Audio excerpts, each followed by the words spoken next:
धान जो है हर साल बेचते हैं और उसकी रसीद जो है वो वायरल भी होती है।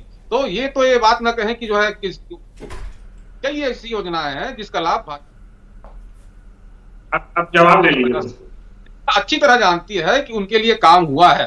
Direct benefit transfer Congress party ने किया है कई योजनाओं के तहत, और इस बात को जनता खुद महसूस कर रही है। और जिस चीज को जनता महसूस कर रही है उसे आप इस तरह झूठ बोलकर एक शब्द में झुठला नहीं सकते, ये बिल्कुल गलत बात।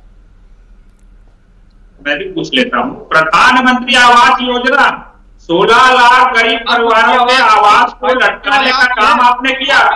आपके मंत्री टी.एस. साहब ने अपना विभाग छोड़ दिया, उस पर आपका क्या कहना है? आपने घोषणा पत्र में कहा था कि ग्रामीण क्षेत्रों के अंदर में बाड़ी देंगे, बड़ा मकान देंगे। इस एक व्यक्ति को आपने दिया, मेरी खुली चुनौती है, बता दीजिए। शहरी क्षेत्रों के अंदर में 2 कमरे का मकान देंगे, इस एक व्यक्ति को दिया, खुली चुनौती, बता दीजिए। उल्टा 16 लाख गरीब परिवार के मकान के ऊपर कुंडली मार करके बैठ गए। एक गरीब व्यक्ति को मकान लेने नहीं दिया, उनके आवास के स्वप्न को चूर चूर करने का पाप आपने जो किया है ना, उसके खिलाफ जाकर के आज मतदान हो रहा है। इसका हिसाब 3 तारीख को सामने आया। 15 साल में 3 साल के शासनकाल में उसमें से एक मिनट, अगर आप दोनों ही साथ साथ बोलेंगे दर्शक को समझ नहीं पाएंगे ना। आप अपनी अपनी बात रखिए, अपनी अपनी बारी आने पर। मणि वैष्णव जी, देखिए उमेश घोरमुड़े जी यहाँ पर बहुत ही कॉन्फिडेंट दिखाई दे रहे हैं, बकायदा योजनाओं के नाम बता रहे हैं, जो नाम योजनाएं बनाई तो गई लेकिन उन पर अमलीजामा नहीं पहनाया गया। और आप किस तरह आप में विश्वास की कमी दिखाई दे रही है यहाँ पर, मैं कहूंगी, क्योंकि आप उतना कॉन्फिडेंटली उनसे बात नहीं कर पा रहे हैं, जवाब नहीं दे पा रहे। टोकना पड़ता है, झूठे आरोप लगाते हैं इसलिए टोकना पड़ता है इनको। नहीं, आप टोकिए, आप अपनी बात रखिए, टोकिए मत, पूरी बात रखिए अपनी। जी देखिए, मैं आप कह रहा हूं कि 150 वादे किए थे 3 बार के इनके शासनकाल में। 3 बार चुनाव लड़े छत्तीसगढ़ में, 3 बार घोषणा पत्र बनाया और 3 बार जीते। तीनों बार जो है ना कुल मिला के 150 वादे इन्होंने किए थे। 2003 में सबसे पहली बार इन्होंने चुनाव लड़ा तो बेरोजगारी भत्ते का वादा किया था, साथ ही 9 वादे किए थे।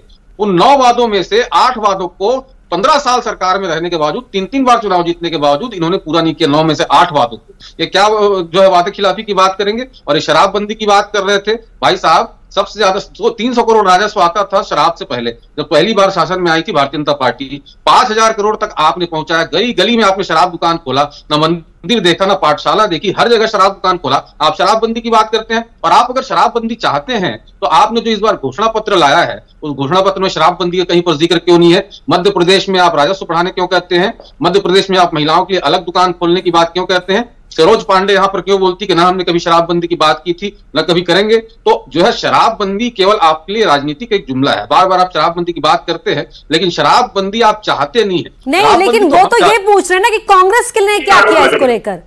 क्या एक शराबबंदी एक ऐसा मुद्दा है या एक नब्ज है जिसको लेकर दोनों ही पार्टियां बहुत सेंसिटिव हैं?